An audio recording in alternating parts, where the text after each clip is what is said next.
Chers élèves, bonjour. En plein automne, étant au coin du feu, je me dis que c'est l'occasion de vous refaire une petite méthode de l'introduction qui est valable aussi bien pour l'oral que pour l'écrit, que ce soit pour l'un ou l'autre sujet. Ça marche à tous les coups. Il y a juste de très légères différences. Cette méthode, elle tient, comme je l'ai souvent dit, en 4 lettres. A, S, P, A. A comme accroche, S comme sujet, P comme problématique et A comme annonce du plan. L'accroche, tout d'abord. L'accroche, c'est souvent une citation ou une manière d'entrer en matière par une généralité. Ne marquez pas une citation qui a zéro lien avec le reste. Il faut que ce soit lié.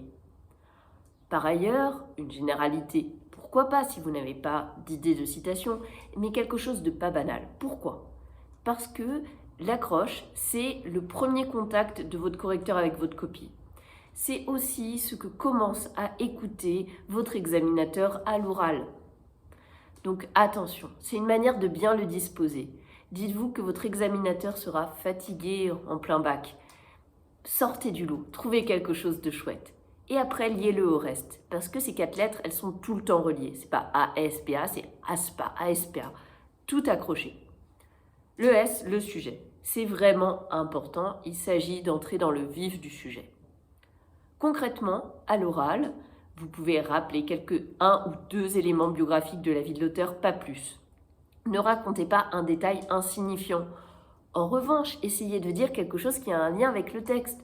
Par exemple, pour l'invitation au voyage, parler des voyages que Baudelaire a été obligé de faire ou d'une femme qu'il a aimée, pourquoi pas? D'accord? Ou de son goût de l'exotisme. En revanche, n'allez pas raconter qu'il a été élevé par son beau-père qu'il haïssait.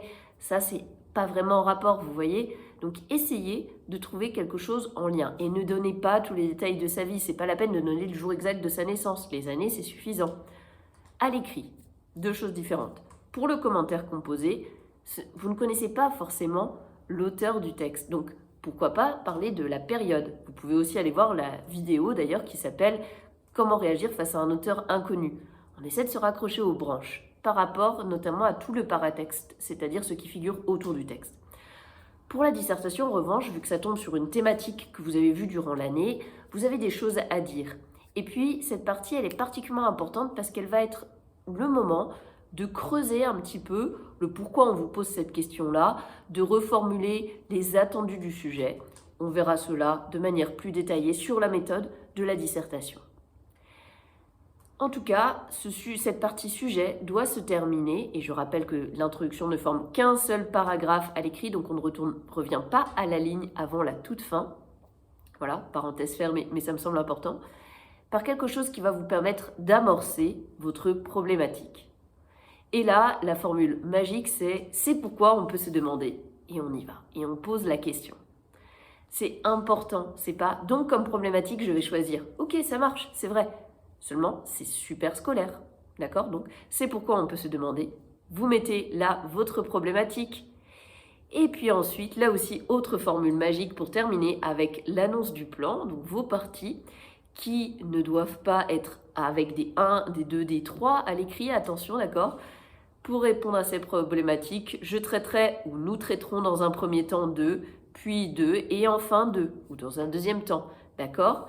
Et de même, à l'écrit, ne mettez pas de guillemets pour les titres de vos parties. Vous n'êtes pas en train de citer quelque chose, vous êtes simplement en train de dire de quoi vous allez parler. C'est un petit peu comme un menu, ça va se dérouler en 3 temps et on y va.